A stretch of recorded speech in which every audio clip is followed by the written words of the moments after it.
ድፍረት አይሆንብኝና ማወቅ ይቻላል ጡረታው ስንት እንደሆነ እንትኑ 7300 ምናምን በየወሩ ዋው አይ ድፍረትም አይደለም አሁን እኔ ጊፍት አዘጋጅቼላችኋለሁ እዚህ ጋር ዝም ብሎ ለመጀመሪያ ማለት ነው እንትን ለማለት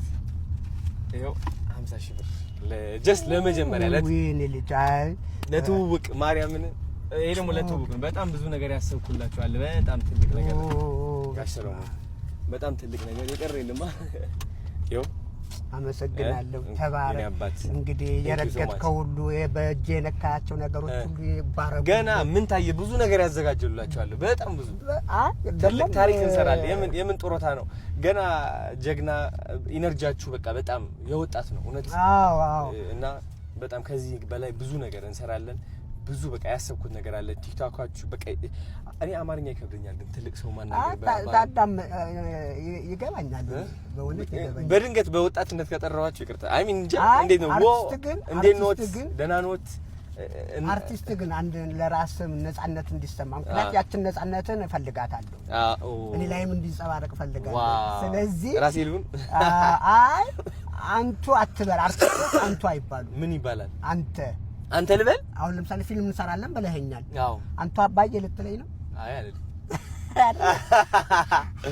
ስለዚህ አንተ ማለት ይችላልው ይቻላል ማርያም አርቲስት አባት እኮ ነው ያንተ አባት እኮ እንደውም አያት ነው ፍቃድ ያስጡልኝ የኢትዮጵያ ህዝብ አንቱ አላልክም ብለው ቆጤና አይሉም ይታወቃል አዎ ቅድም እኮ ሰላም ሲሉኛ ላይ ፋዘር እንዴት ነህ እንደምን አዎ ነው የሚሉኝ እኔ እሱ ይቀለኛል ስለዚህ አሁን ብዙ ሐሳብ አለኝ ያንተ ቲክቶክ አሪያ አንተ አልን ያንተ አዎ ከበረኝ ቅዱስ ለምሳሌ እንዴ በጣም ስለማከብረው በጣም አዎ እንዴ አዎ ስለዚህ እዛ ኤክሰለንሱ አለ እሺ በቃ እሱን ታሳቢ በማድረግ የወጣት ናቸው እስኪ ወጣት ነህ እስኪ ወጣት ነህ ነው አዎ እስኪ እንዴት ነው በል በወጣት በል እስኪ አሁን እኔ ያያት በላ እነሱ ያዩ ደህና ነኝ እግዚአብሔር ይመስገን ልጄ ሳንተስ እንዴት አይ ማቀራረብ ልጄ ሳንተ እንዴት ነህ አሁን ምን ብለን ደህና ኖት ልትለኝ ነው አይደለ እንዴት ነህ አንተ